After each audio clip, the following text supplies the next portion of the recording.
So now you come, you come up with the plan, you come up with the contract, and you put it out there Yeah. for everybody um to give their response or whatever the case may be. And and when I say everybody, I mean the two wings of the bird, which is, the Republicans and the Democrats. Now, what did the Republicans tell you? And what did the Democrats tell you? Like Well, what was the it's a, response? well, it's in reverse order. We actually know, a lot of people on the Democratic side of the aisle, Right, and you would expect that. we were trying to, get, somebody who deals with policy to not only look at it, but hopefully adjust their policy because we found out that minority is not necessarily a good term for us when it comes to things that the government set aside.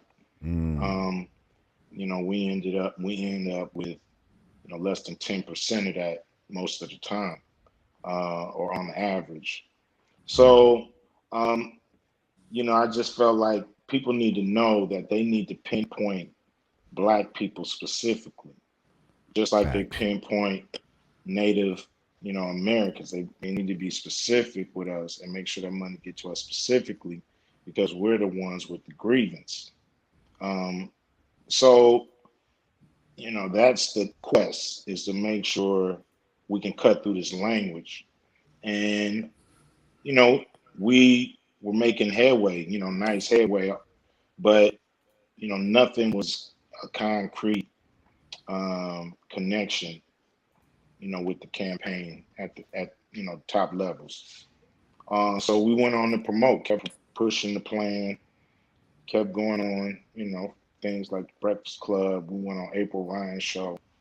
We just kept going around, um, and we was contacted by the Democratic Party. The top advisors, well, senior campaign advisor, from what I understand, congressman, mayor from Atlanta was on that call. Uh, my lawyer Matt Johnson was on that call. So it was a nice call. It was not, they were really telling me how much they're focused on police brutality, chokeholds, um, getting rid of three strikes.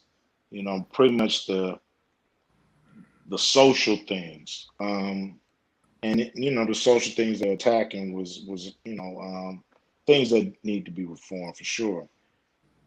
But the economic things when they talked about them, they were talking about 150 billion dollars going into the community, but that's all really wrapped in minority language, and minorities sometimes are white women.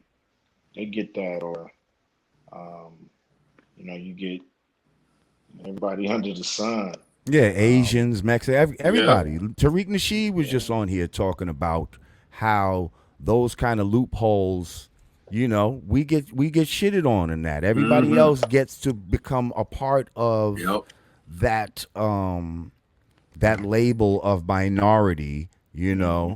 and I'm sure even the alphabet crew is gonna try to get in on some of that too. You know what I mean? You know how go. Um, And so so yeah, just to make a long story short, the quest is to cut through all that language and try to get something in the hands of the people who really, you know, um, who's just been victims of this society for so long.